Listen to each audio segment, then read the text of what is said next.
Right now, if the temperature outside hits 40 degrees Celsius, most of us run straight for the air conditioner. We complain, we stay indoors. We drink cold water from a fridge. Now imagine living in that same heat, sometimes worse, 5,000 years ago. No electricity, no fans, no refrigerators, no concrete walls to hide behind. That was daily life for the Sumerians, the people who built the very first cities in human history in the land we now call southern Iraq. And somehow they didn't just survive, they thrived. They built the first writing system, the first laws, the first schools, all while living under a sun that could easily push past 50 degrees Celsius in summer. So, how did they do it? How did a civilization with no modern technology figure out how to beat heat that would knock most of us flat today? The answer is more clever than you'd expect. And some of it is still used in the Middle East right now, quietly hiding in plain sight in modern homes that were never meant to remind anyone of ancient Sumer. Stick around, because by the end of this video, you might look at your own air conditioner a little differently. Let's set the scene. Sumer wasn't in the middle of an empty desert like people often imagine. It sat between two rivers, the Tigris and the Euphrates, in a region so fertile that historians call it part of the Fertile Crescent. That mattered enormously because water was never far away. But being near water didn't cancel out the heat. Summers in this region are brutal. Dry air, blazing sun, and almost no clouds to offer relief for months at a time. Temperatures in this part of the world can still climb well past 45 degrees Celsius in the modern day, and there's no reason to think ancient summers were any gentler. The Sumerians had no choice but to become masters of dealing with it. And unlike us, they couldn't simply retreat indoors and flip a switch. Every solution they came up with had to be built by hand, out of the materials the land gave them.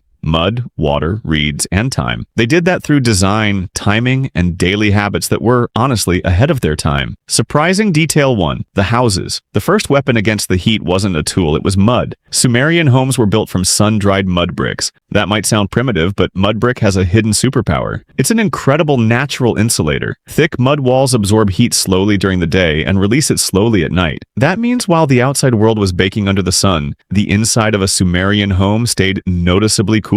This wasn't an accident. This is the exact same building principle still used today in traditional homes across Iraq, Iran, and the wider Middle East, thousands of years later, and mud is still winning against modern heat. Surprising detail 2. The city itself was the air conditioner. Here's something most people never think about. The layout of Sumerian cities was basically a survival tool. Streets were narrow and winding, not wide and open. Why does that matter? Narrow streets create constant shade. Buildings were packed close together, blocking direct sunlight for most of the day. Walking through a Sumerian city wasn't like walking through an open desert. It was like walking through a maze of shadows. And many homes were built around a central open courtyard. This wasn't just for style. The courtyard allowed hot air to rise and escape upward, while cooler air settled near the ground, inside the living spaces. It was, in a very real sense, a passive cooling system. No electricity required. Surprising detail. 3. They moved with the sun, not against it. Modern life often ignores the sun's schedule. Sumerian life didn't dare. Their daily rhythm was built around avoiding peak heat entirely. Farmers and workers were up early, working the fields and canals in the cool hours right after sunrise. As the sun climbed toward its most brutal hours, roughly midday to mid-afternoon, activity slowed down dramatically. People rested, stayed indoors, or worked in the shade. Then, as the sun began to drop, life picked back up again. Evening became a second workday. This wasn't laziness, it was survival intelligence. Their bodies weren't fighting the climate. Their schedule was cooperating with it. Surprising detail. 4. Water was everywhere by design. This is where the Sumerians did something genuinely revolutionary. They didn't just rely on the Tigris and Euphrates rivers being nearby. They engineered water to go wherever they needed it. They built an extensive network of irrigation canals, redirecting river water into farmland and closer to settlements. This served two purposes at once. First, obviously, it allowed agriculture to survive in a hot, dry climate. But second, and this is the part people miss, flowing water and irrigated green land actually lower the surrounding air temperature. Canals and cultivated fields created small pockets of cooler, more humid air compared to the dry desert beyond them. In other words, the Sumerians weren't just surviving near water. They were engineering entire microclimates around themselves. One canal at a time. Surprising detail 5. Clothing was functional, not decorative. Sumerian clothing is often shown in art as simple wool skirts, sometimes with a tufted, layered texture called kaunikais. It looks unusual to modern eyes, but the design had a purpose. Loose-fitting garments allowed air to circulate against the skin, which helped with natural cooling through airflow and sweat evaporation. The same basic principle behind loose, breathable clothing recommended in hot climates today. Heavier ceremonial clothing was reserved for special occasions.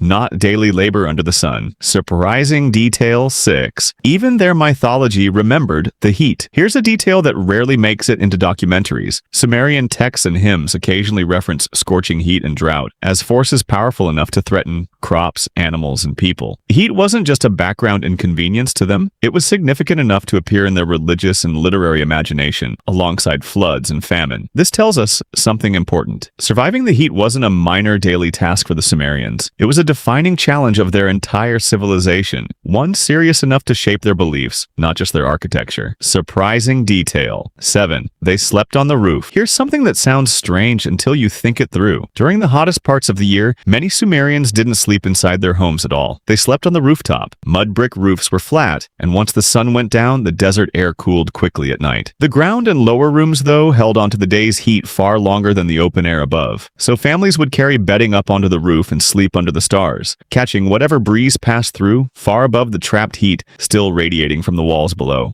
It's a simple trick, but it's a genuinely smart one, and it's still practiced in parts of the Middle East and South Asia during peak summer, thousands of years later. Surprising detail 8. Drinking water was a daily calculation. Staying hydrated in that climate wasn't as simple as turning on a tap. River and canal water needed to be managed carefully, and Sumerians were remarkably attentive to it. Beer, brewed from barley, was also an everyday drink, not for its alcohol content, but because the brewing process made it safer and more reliably drinkable than untreated water in some conditions. This wasn't luxury, it was survival logistics. In extreme heat, losing track of hydration could be deadly, and the Sumerians built entire routines, including what they drank and when, around staying ahead of that risk. When you put it all together, on the mud brick walls, the shaded streets, the courtyards, the sunrise to sunset rhythm, the engineered canals, even their clothing, you start to see something remarkable. The Sumerians weren't fighting the heat with brute force. They were outthinking it. No air conditioning, no electricity, no modern engineering. And yet they built the world's first cities, the world's first writing system, and the world's first legal codes, all while managing to survive one of the harshest climates on Earth. Maybe the most impressive part isn't that they survived the desert heat. It's that some of their solutions are still being used today, 5,000 years later, by people living in the very same region. Mud brick walls, narrow shaded alleys, courtyard homes, sleeping under the open sky. These aren't museum relics. They're living techniques, passed down not through instruction manuals, but through generation after generation, simply refusing to give up against the same relentless sun. So the next time you reach for the air conditioner remote,